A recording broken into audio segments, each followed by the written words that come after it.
आणि आता महाराष्ट्रासह देशविदेशातील बातम्या पाहूयात वेगवान स्वरूपात स्पीड न्यूज बुलेटिनमध्ये। शिवसेना नेते आदित्य ठाकरेंचा आज अयोध्या दौरा पार पडला। यावेळी त्यांच्या हस्ते शरयू नदी तीरी महाआरती करण्यात आली। यावेळी राज्यातील शिवसेना नेत्यांसोबत उत्तर प्रदेशातील शिवसैनिक देखील मोठ्या संख्येने उपस्थित होते। अयोध्येत दाखल होताच आदित्य ठाकरे यांनी इस्कॉन मंदिरात दर्शन आणि महाप्रसाद घेतला। त्यानंतर हनुमान गडी आणि लक्ष्मण किल्ल्याला भेट देत संत महंतांचा आशीर्वाद घेतला आणि संध्याकाळी रामलल्लाला साष्टांग नमस्कार घातला। राज्यातल्या भाविकांसाठी उत्तर प्रदेशात महाराष्ट्र सदन उभारण्यात येईल अशी घोषणा आदित्य ठाकरे यांनी अयोध्येत केली। त्यासाठी मुख्यमंत्री उद्धव ठाकरे उत्तर प्रदेशचे मुख्यमंत्री योगी आदित्यनाथ यांना पत्र लिहिणार असल्याची माहिती त्यांनी दिली। राष्ट्रपती पदाच्या निवडणुकीसाठी दिल्लीत विरोधकांची बैठक पार पडली। यावेळी एकच सर्वसमावेशक उमेदवार देण्याबाबत एकमत झालं। ममता बॅनर्जी यांनी बोलावलेल्या या बैठकीला 17 विरोधी पक्षाचे नेते सहभागी झाले होते। राष्ट्रपती पदाच्या उमेदवारीचा प्रस्ताव राष्ट्रवादी काँग्रेसचे अध्यक्ष शरद पवार यांनी नाकारलाय। शरद पवारांच्या उमेदवारीबाबत काँग्रेस अध्यक्ष सोनिया गांधी देखील आग्रही होत्या, मात्र विरोधकांच्या बैठकीत पवारांनी प्रस्ताव नाकारल्याची माहिती ममता बॅनर्जी यांनी दिली। विरोधकांच्या या बैठकीला आम आदमी पार्टी, बीजेडी आणि टीआरएस यांनी पाठ फिरवली। त्याचप्रमाणे ममता बॅनर्जी वगळता भाजप विरोधकांची सत्ता असलेल्या राज्यातील एकही मुख्यमंत्री सहभागी झाला नव्हता। काँग्रेस खासदार राहुल गांधी यांची सलग तिसऱ्या दिवशी ईडीकडून चौकशी करण्यात आली। आता त्यांना शुक्रवारी चौकशीसाठी समन्स बजावण्यात आल्याची माहिती मिळते। कथित नॅशनल हेराल्ड आर्थिक गैरव्यवहार प्रकरणी ईडीनं राहुल गांधींची चौकशी सुरू केली आहे। राहुल गांधींची चौकशी सूड भावनेतून केली जात असल्याचा आरोप करत काँग्रेसच्या कार्यकर्त्यांनी सलग दुसऱ्या दिवशी दिल्लीमध्ये आंदोलन छेडलं। काही जणांनी टायर जाळत निषेध नोंदवला, तर काँग्रेसच्या महिला कार्यकर्त्यांनी काँग्रेस मुख्यालयात धरणे आंदोलन केलं। काँग्रेसच्या या आंदोलनाप्रकरणी दिल्ली पोलिसांनी आतापर्यंत सचिन पायलट यांच्यासह 800 काँग्रेस नेते आणि कार्यकर्त्यांना ताब्यात घेतलं। काँग्रेस मुख्यालयातील आंदोलन देखील पोलिसांनी दडपशाहीनं चिरडून टाकल्याचा आरोप करण्यात येतोय। दिल्लीत ईडी विरोधात झालेल्या आंदोलनात काँग्रेस खासदार ज्योती मणी यांना पोलिसांनी मारहाण केली, तसंच पोलिसांनी कपडे फाडल्याचा आरोप त्यांनी केलाय। लोकसभा अध्यक्षांकडे त्यांनी तक्रार केली आहे। दिल्लीमध्ये झालेल्या विरोधकांच्या बैठकीत राहुल गांधींच्या ईडी चौकशीचा निषेध करण्यात आला। केंद्रीय एजन्सीकडून विरोधी पक्षांना लक्ष्य करण्यात येत असल्याचा आरोप विरोधकांनी केला। राहुल गांधींची चौकशी करून केंद्र सरकार सत्तेचा दुरुपयोग करत असल्याचा आरोप काँग्रेसनं केलाय। केंद्रीय एजन्सी भाजपच्या इशाऱ्यावर काम करत असल्याचा आरोप नाना पटोले यांनी केलाय। मोदी सरकार आणि केंद्रीय एजन्सी विरोधात उद्या राजभवनावर काँग्रेस आंदोलन करणार असल्याचा इशारा नाना पटोले यांनी दिलाय। राहुल गांधींची सलग तिसऱ्या दिवशी ईडी चौकशी करण्यात आली। त्याविरोधात देशभरातून काँग्रेस कार्यकर्ते आक्रमक झाले। पुण्यात देखील काँग्रेसनं राहुल गांधींच्या समर्थनार्थ आणि ईडी विरोधात आंदोलन केलं। टायर पेटवून काँग्रेसनं ईडीचा विरोध केला। नॅशनल हेराल्ड प्रकरणी राहुल गांधींची सलग तिसऱ्या दिवशी चौकशी होत असल्यानं काँग्रेस कार्यकर्ते आक्रमक झाले होते। बुलढाण्यातील काँग्रेस कार्यकर्त्यांनी जेलभरो आंदोलन केलं। शहरात रास्ता रोको करून निदर्शनं देखील केली। पोलिसांनी आंदोलन करणाऱ्या कार्यकर्त्यांना ताब्यात घेतलं होतं। राहुल गांधींच्या ईडी चौकशीनंतर अकोल्यात काँग्रेस कार्यकर्ते आक्रमक झालेले पाहायला मिळाले। शहरातल्या धिंगरा चौकात या कार्यकर्त्यांनी रास्ता रोको करत जोरदार घोषणाबाजी केली। मुख्यमंत्री कार चालवतात, भगवान सरकार चालवतं अशा शब्दात देवेंद्र फडणवीस यांनी सरकारवर टीका केली। कोट्यवधी रुपये देऊन देखील नळाला पाणी येत नाही, मुख्यमंत्री काय करतात असा सवाल त्यांनी उपस्थित केला। देवेंद्र फडणवीस हे शतरंजचे बादशहा आहेत। राज्यसभेत त्यांनी अशी खेळी केली की कमी मतं असतानाही भाजपचा उमेदवार जिंकून आला, अशा शब्दात रावसाहेब दानवे यांनी स्तुती केली आहे। जालन्यात भाजपच्या वतीनं जल आक्रोश मोर्चा काढण्यात आला। यावेळी जनता बोले दिल से देवेंद्र फिरसे असा नारा पाहायला मिळाला। भाजपचा जल आक्रोश मोर्चा हा फुसकाबार निघाल्याची टीका अर्जुन खोतकर यांनी केली। मोर्चात 1,500च्या वर लोक नव्हती। भाजपनं आंदोलनासाठी भाड्यानं लोक आणली होती असा आरोप देखील खोतकर यांनी केला। परिवहन मंत्री अनिल परब यांना ईडीनं आज चौकशीचं समन्स बजावलं होतं, मात्र अनिल परब यांनी चौकशीऐवजी शिर्डीमध्ये साईबाबांच्या दरबारात हजेरी लावली। अनिल परब यांचा दौरा पूर्वनियोजित होता, त्यामुळे ईडी चौकशीला हजर राहणार नसल्याची माहिती त्यांच्या वकिलांनी दिली। विधान परिषदेसाठी निवडणूक 20 जून रोजी होणार आहे, त्यासाठी भाजप तयारीला लागलाय। भाजपच्या आमदारांची देखील मुंबईतील हॉटेल्समध्ये व्यवस्था करण्यात आल्याची माहिती सूत्रांनी न्यूज 18 लोकमतला दिली आहे। 18 तारखेपासून भाजपचे सर्व आमदार मुंबईतील हॉटेल ताज प्रेसिडेन्सीमध्ये मुक्कामी असणार आहेत।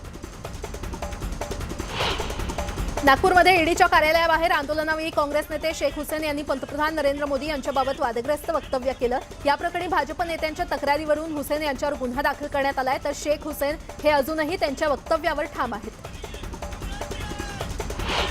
आडनावावरून नाही तर जातीवरून जनगणना करा अशी मागणी करत समता परिषदेनं बीडमध्ये मोर्चा काढला। चुकीच्या पद्धतीनं सुरू असलेली जनगणना तात्काळ थांबवा, अन्यथा महाराष्ट्रभर आंदोलन करण्यात येईल असा इशारा देण्यात आलाय। सरकारनं जनतेच्या प्रश्नावर बोलायला पाहिजे, पण मुख्यमंत्री घरात बसतात आणि युवराज देशवाऱ्या करत असल्याची टीका सदाभाऊ खोत यांनी केली आहे। आदित्य ठाकरेंवर टीका करणाऱ्या नितेश राणेंना मंत्री उदय सामंत यांनी उत्तर दिलंय। आदित्य ठाकरेंवर टीका करण्याएवढी त्यांची उंची नसल्याचा पलटवार उदय सामंत यांनी केलाय। जैन समाजाच्या प्रगतीसाठी सर्वतोपरी मदत करणार असल्याची माहिती उपमुख्यमंत्री अजित पवार यांनी दिली आहे। जैन समाजाच्या विविध मागण्यांसाठी मुंबईमध्ये अजित पवारांच्या उपस्थितीमध्ये बैठक पार पडली।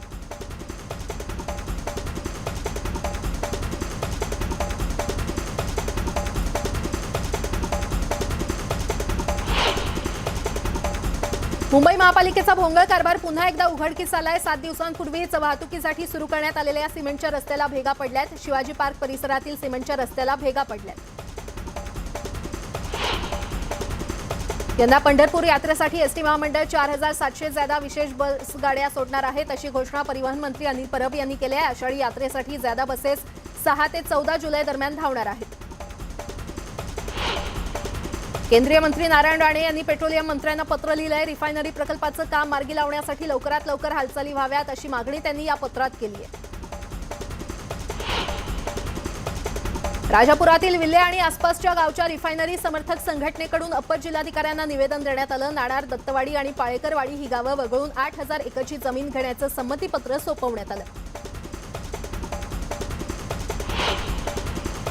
एमपीएससीच्या विद्यार्थ्यांसाठी महत्त्वाची बातमी। एमपीएससीच्या विद्यार्थ्यांना आता परीक्षा देण्यासाठी कोणतीही मर्यादा राहणार नाही। विद्यार्थी कितीही वेळा एमपीएससीची परीक्षा देऊ शकणार आहेत। त्यांना परीक्षा देताना मर्यादा नसणार आहे। आयोगानं तसा निर्णय जाहीर केलाय। आयोगाच्या या निर्णयाचं विद्यार्थ्यांनी स्वागत केलंय। राज्यात कोरोनाचे नवे 4024 रुग्ण सापडले, तर दोघांचा उपचारादरम्यान मृत्यू झालाय। सापडलेल्या रुग्णांमध्ये BA.5 व्हेरियंटचे 4 नवे रुग्ण सापडल्यानं चिंतेत आणखी भर पडली आहे। दुसरीकडे मुंबईत देखील कोरोना रुग्णांचा आकडा वाढतोय। दिवसभरात मुंबईत 2293 नव्या कोरोना रुग्णांची भर पडली आहे, त्यामुळे मुंबईकरांच्या चिंतेत भर पडली आहे। मालेगावमध्ये शाळेच्या पहिल्या दिवशी विद्यार्थ्यांना आमरस आणि पुरणपोळीची मेजवानी देऊन त्यांचं स्वागत करण्यात आलं। मुलांनी देखील या मेजवानीवर यथेच्छ ताव मारत आपला पहिला दिवस आनंदात साजरा केला। भिवंडी शहरातील पद्मश्री अण्णासाहेब जाधव विद्यालय आणि कनिष्ठ महाविद्यालयात देखील विद्यार्थ्यांचं स्वागत करण्यात आलं। शाळेचा 63वा वर्धापन दिन आणि प्रवेशोत्सव साजरा करण्यात आला। लेझिम आणि ढोल ताशांच्या गजरात विद्यार्थ्यांचं स्वागत करण्यात आलं।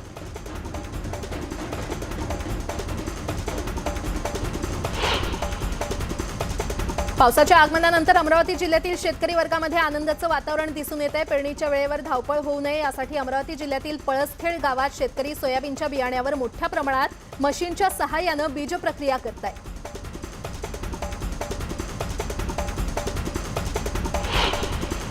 पाऊस लांबल्यानं शेतकऱ्यांची चिंता वाढली आहे। पाऊस न पडल्यानं अर्धच पीक उगवून आलंय, तर उगवून आलेलं पीक सुद्धा आता करपण्याची भीती निर्माण झाली आहे। मात्र आता पावसानं विश्रांती घेतल्यानं दुबार पेरणीचं संकट शेतकऱ्यांवर ओढावलंय।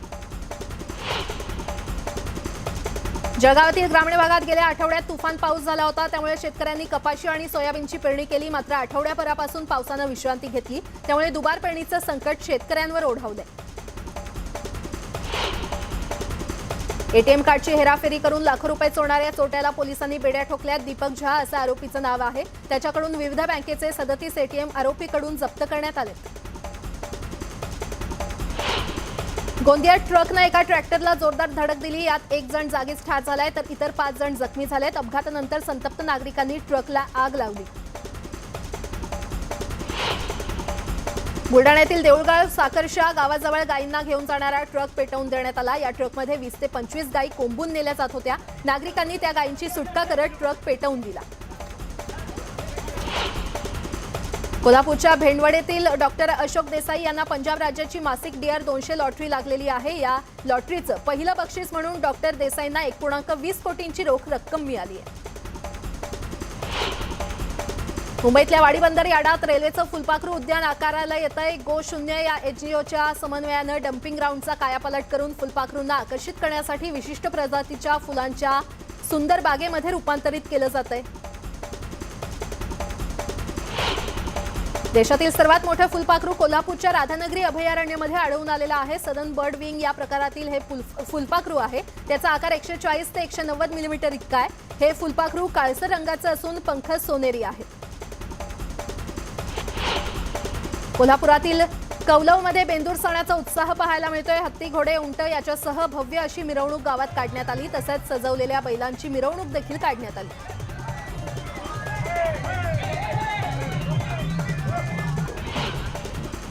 सांगली जिल्ह्यातील मिरज तालुक्यातील बेडक गावात बेंदूर हा सण मोठ्या उत्सवात साजरा करण्यात आलाय. गावातल्या मानाच्या बैलांना सजवून वाजत गाजत पळवण्याची अनोखी परंपरा आजही इथे सुरू आहे. नागपूरचा तरुण कार्तिक जयस्वाल हा जागतिक विक्रम स्थापित करण्यासाठी प्रयत्न करतोय. 1 तासात 3182 पुशअप्स त्याला करायचे आहेत. यापूर्वीचा विश्वविक्रम ऑस्ट्रेलियन खेळाडू डॅनियल स्कॅलीच्या नावावर आहे.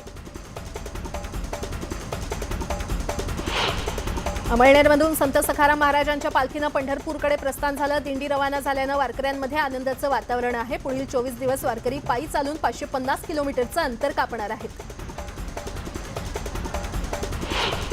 बीडच्या श्री क्षेत्र चाकरवाडीत संत ज्ञानेश्वर महाराज माऊलींची रांगोळीतून हुबेहूब प्रतिकृती साकारण्यात आली आहे. माऊलींच्या 22व्या पुण्यतिथी सोहळ्यानिमित्त आष्टी शहरातील 2 बहिणींनी मिळून ही रांगोळी साकारली आहे. उत्तर प्रदेशमध्ये सुरू असलेल्या बुलडोझर कारवाई विरोधात जमियत उलेमा ए हिंदनं सुप्रीम कोर्टात याचिका केली आहे. त्यांच्या याचिकेवर सर्वोच्च न्यायालयात गुरुवारी सुनावणी होणार आहे. यूपी सरकारला बुलडोझर कारवाई थांबवण्याचे निर्देश देण्याची विनंती याचिकेमध्ये करण्यात आली आहे. राजनाथ सिंग यांनी राष्ट्रपती पदाच्या निवडणुकीबाबत विरोधी पक्षातील नेत्यांशी चर्चा केली आहे. विरोधी पक्षांची बैठक संपल्यानंतर राजनाथ सिंग यांनी ममता बॅनर्जी, मल्लिकार्जुन खरगे यांच्यासह इतर नेत्यांसोबत चर्चा केली. आसाममध्ये तुफान पाऊस झालाय. त्यामुळे अनेक भाग जलमय झालेत. शहरात पाणी शिरल्यानं लोकांचे हाल होत आहेत. तर पूलही पावसाच्या पाण्यात वाहून गेलेत. त्याचा वाहतुकीवर मोठा परिणाम झालाय.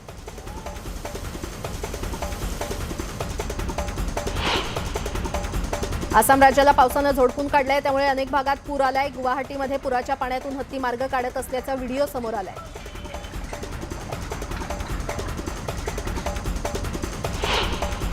सिक्कीममधील गंगटोकमध्ये भूस्खलन झालंय. यात 8 नागरिक अडकले होते. भारतीय लष्करानं तातडीनं घटनास्थळी धाव घेऊन भूस्खलनात अडकलेल्या 8 जणांचा ढिगाऱ्याखालून सुखरूप बाहेर काढण्यात त्यांना यश मिळवलंय.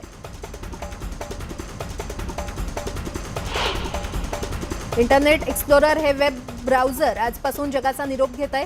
मायक्रोसॉफ्ट 15 जून रोजी आपली सेवा कायम समाप्त करत आहे. इंटरनेट एक्सप्लोरर 1995 मध्ये लॉन्च करण्यात आलं होतं. त्यानंतर गुगल क्रोम आणि मोझिल्ला सारखे नवीन वेब ब्राउझर आल्यानं इंटरनेट एक्सप्लोररच्या वापरकर्त्यांची संख्या कमी झाली आहे.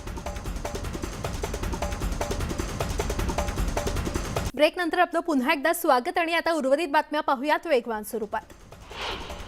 नुकतंच वायकॉम 18नं आगामी IPL प्रसारणाचे डिजिटल स्ट्रीमिंगचे राईट्स मिळवलेले आहेत. त्या पार्श्वभूमीवर रिलायन्स उद्योग समूहाच्या डायरेक्टर नीता अंबानी यांनी महत्त्वपूर्ण संदेश दिला. ते आपल्या संदेशात म्हणतात, खेळ हे मनोरंजनासह आपल्याला एकत्र आणण्याची प्रेरणा देखील देतात. त्यात क्रिकेट आणि IPL खेळातील विविधता आणि भारताचं अनोखं नातं दाखवून देतात. त्यामुळेच या खेळाचं आणि आमचं वेगळं नातं याचा आम्हाला अभिमान वाटतो. तसंच IPL आणि क्रिकेट घरोघरी पोहोचवण्याचा आम्हाला आनंद वाटतो आणि त्याचा अभिमान देखील आहे. या आमच्या मिशनमुळे मोठ्या प्रमाणात या खेळाचा प्रसार आणि प्रचार हा तरुणांपर्यंत केला जातोय. तसंच क्रिकेट चाहत्यांना देखील खेळवून ठेवण्याचं काम हे वायकॉम 18 आणि जिओच्या माध्यमातून केलं जाणार असल्याचं त्यांनी म्हटलं. आयर्लंडच्या दौऱ्यासाठी भारतीय संघाची घोषणा करण्यात आली आहे. आयर्लंड दौऱ्याचं कर्णधार पद हार्दिक पांड्याकडे देण्यात आलंय. भारतीय संघ आयर्लंडच्या दौऱ्यावर 2 T20 सामने खेळणार आहे. या दौऱ्यातील पहिला सामना हा 26 जून आणि दुसरा सामना हा 28 जूनला खेळवण्यात येणार आहे. ICCनं T20चं रँकिंग जाहीर केलंय. ईशांत किशन यानं रँकिंगमध्ये 10व्या स्थानी झेप घेतली आहे. फिनलँडमध्ये झालेल्या नुर्मी गेम्समध्ये नीरज चोप्रानं स्वतःचाच विक्रम मोडत 89.30 मीटर अंतरापर्यंत भालाफेक केलाय. नीरजची ही कामगिरी ऑलिम्पिकमधील कामगिरीपेक्षाही सरस ठरली. मात्र या स्पर्धेत सुवर्ण पदकानं त्याला हुलकावणी दिली.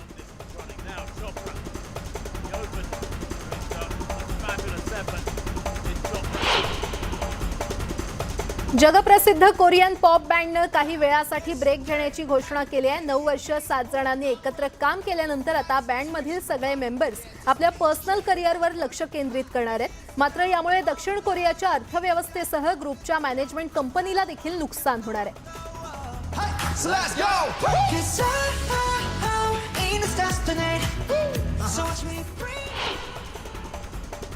स्पायडरमॅन सिनेमाच्या चाहत्यांसाठी आनंदाची बातमी आहे. स्पायडरमॅन नो वे होम हा सिनेमा लवकरच नेटफ्लिक्सवर प्रदर्शित होणार आहे.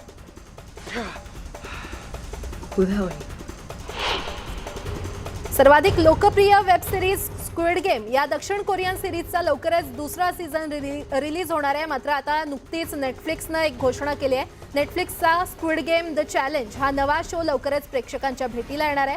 या शोमध्ये एकूण 456 सामान्य स्पर्धक हे सहभागी होऊ शकतात. प्रसिद्ध गायिका तुलसी कुमार हिचं नवं गाणं प्रेक्षकांच्या भेटीला आलंय. हम नशे में असे या गाण्याचे बोल आहेत. तिच्या या गाण्याला प्रेक्षकांनी पसंती दर्शवली आहे.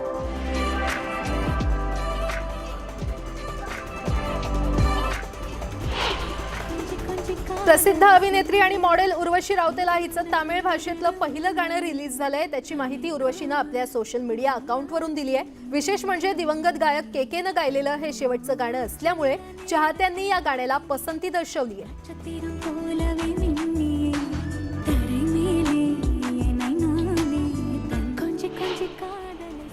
उर्वशी राऊतेलानं आपल्या इंस्टाग्रामवर एक व्हिडिओ शेअर केलाय. स्नॅक ॲट वर्क असं कॅप्शन तिनं या व्हिडिओला दिलंय. बहुप्रतीक्षित जुग जुग जिओ या चित्रपटातलं द पंजाबन सॉन्ग हे गाणं सध्या इंटरनेटवर धुमाकूळ घालतंय. बरेच सेलिब्रिटी गाण्याचे हुक स्टेप करून रील्स देखील अपलोड करतायत. याची माहिती देत करण जोहरनं याबाबत एक पोस्ट शेअर केली आहे.